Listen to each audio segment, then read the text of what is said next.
خاموش قلعے کا راز۔ بہت پرانے زمانے کی بات ہے، ایک گھنے جنگل کے درمیان ایک عجیب غریب قلعہ موجود تھا۔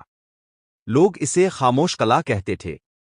اس قلعے کے بارے میں مشہور تھا کہ وہاں رات کے وقت عجیب آوازیں آتی ہیں، دیواریں خود بخود ہلتی ہیں، اور جو بھی اندر جاتا ہے واپس نہیں آتا۔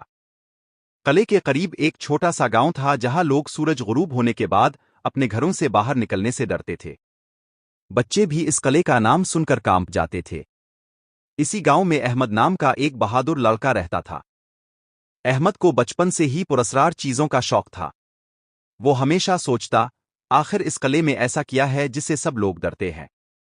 ایک دن گاؤں کے بزرگ نے سب لوگوں کو جمع کر کے کہا، کل رات پھر قلعے سے چیخوں کی آوازیں آئی، اب کوئی بھی اس طرف نہیں جائے گا۔ لیکن احمد کے دل میں تجسس اور بڑھ گیا۔ اس نے فیصلہ کیا کہ وہ خود جا کر حقیقت معلوم کرے گا۔ رات کا سفر۔ رات کے وقت احمد ایک لالٹین، پانی کی بوتل اور ایک پرانی تلوار لے کر قلعے کی طرف روانہ ہوا۔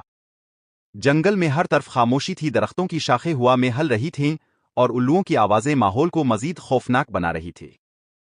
جب احمد قلعے کے قریب پہنچا تو اس نے دیکھا کہ قلعے کا بڑا دروازہ آہستہ آہستہ خود ہی کھل رہا ہے۔ یہ کیسے ہو سکتا ہے؟ احمد نے حیرت سے سوچا۔ وہ ہمت کر کے اندر داخل ہوا۔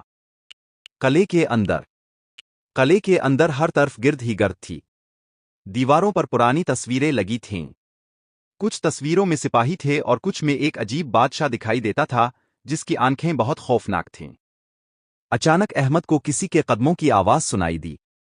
ٹھک ٹھک ٹھک۔ احمد کا دل زور زور سے دھڑکنے لگا۔ اس نے لالٹین اوپر کی تو سامنے ایک لمبا سا سایہ کھڑا تھا۔ کاف، کون ہو تم؟ احمد نے کانپتی آواز میں پوچھا۔ لیکن سایہ خاموش رہا۔ پھر اچانک وہ سایہ غائب ہو گیا۔ احمد نے ہمت نہ ہاری اور آگے بڑھتا گیا۔ قلعے کے درمیان ایک بڑا ہال تھا۔ وہاں ایک پرانا تخت رکھا ہوا تھا۔ تخت کے اوپر ایک چمکتا ہوا نیلا پتھر موجود تھا۔ جیسے ہی احمد اس کے قریب گیا پورا ہال روشن ہو گیا۔ راز کا انکشاف۔ اچانک ایک بوڑھا شخص نمودار ہوا۔ اس کی لمبی سفید داڑھی تھی اور ہاتھ میں لکڑی کا عصا تھا۔ بوڑھے نے کہا، ڈرو مت احمد، میں اس قلعے کا محافظ ہوں۔ احمد حیران رہ گیا، اب میرا نام کیسے جانتے ہیں؟ بوڑھا مسکرایا، میں تمہارا انتظار کر رہا تھا۔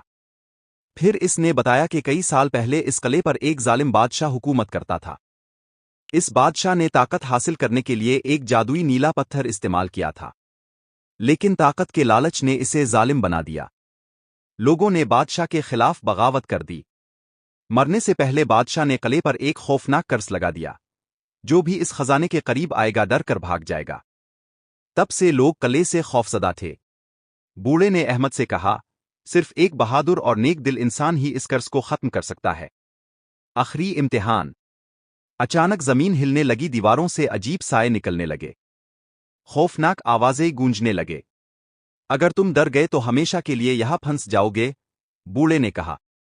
احمد نے اپنی آنکھیں بند کی، اللہ کا نام لیا اور ہمت کے ساتھ نیلے پتھر کو اٹھا لیا۔ جیسے ہی اس نے پتھر اٹھایا پورا قلعہ زور سے کانپنے لگا۔ پھر اچانک ہر چیز خاموش ہو گئی۔ سائے غائب ہو گئے، ہوا رک گئی، اور قلعے کی دیواروں پر روشنی پھیل گئی۔ قرض ختم ہو چکا تھا۔ نئی صبح۔ اگلی صبح گاؤں والوں نے دیکھا کہ قلعہ اب خوفناک نہیں رہا۔ وہاں سے عجیب آوازیں بھی بند ہو چکی تھی۔ احمد گاؤں واپس آیا تو سب لوگ حیران رہ گئے۔ بزرگ نے کہا، آج تم نے ثابت کر دیا کہ بہادری خوف نہ ہونے کا نام نہیں، بلکہ خوف کے باوجود صحیح کام کرنے کا نام ہے۔